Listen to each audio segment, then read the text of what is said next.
tales, ultimately they all ended with war.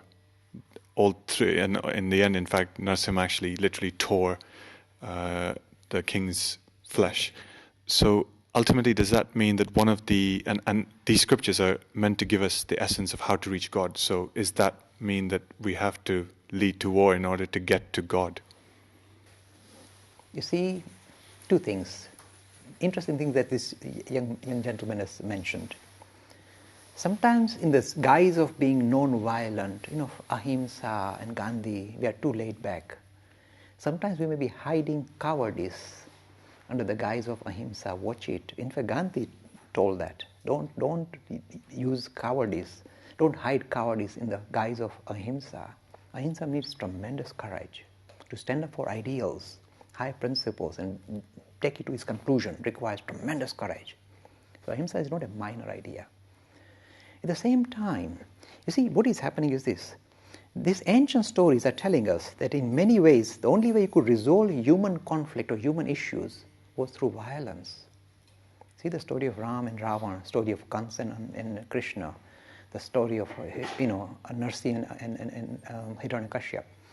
So all these stories, in a way, they are reflecting. If you look at the story of the 10 avatars, in a way, they are showing the evolution of humanity. The first avatar is the fish, the second one tortoise, and so on. So you can see evolutionary process. That's why we are not difficult evolution. We are reflecting that through the stories.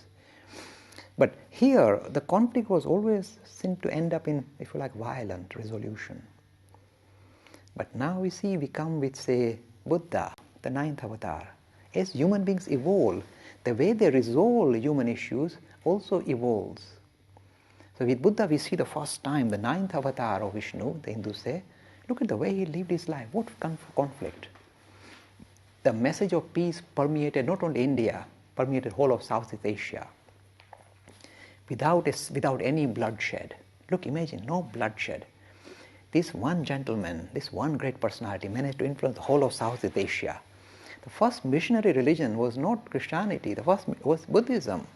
And look at the way Buddha promoted these high ideals without bloodshed, without force, without fraud, without fear. There's just the force of reasoning, power of reasoning lifted the whole of humanity, whole of India. This was the golden period for India, just post-Buddhism and throughout Southeast Asia. And then you see, I must touch on this because I think, pay tribute. And then Gandhi came.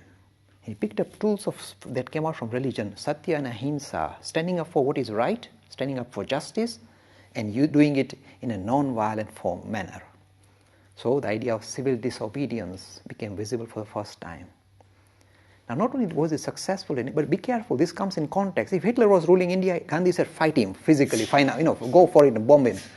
But because it's Britain, they are already evolved, the British are evolved. So he said, I know, I'll prick their conscience. They'll run away. And they ran away. So he managed to produce, on the first time, the world stage, he produced a tool of resolving human conflict in a humane manner. And see the power of this teaching. Today, in Obama's office, he's got a portrait of Gandhi. He said, I mustn't forget why I'm here. It is because of his teaching that Martin Luther King managed to get civil rights for his black people. And in 60 years' time, these people were asked to sit at the back of the bus. That these slaves who built the White House are ruling from the White House. And I think they should go and create a big shrine of Gandhi and crack coconuts there every day. Look, this is what he has brought about for them. Must give them full dignity. This is what religion continues to evolve. And the way we resolve issues, political issues even, must also evolve. And Gandhi has put on the world stage something dramatic. Look, that's why this Greenpeace, and they mess up everybody. And they succeed in getting the attention of the whole world.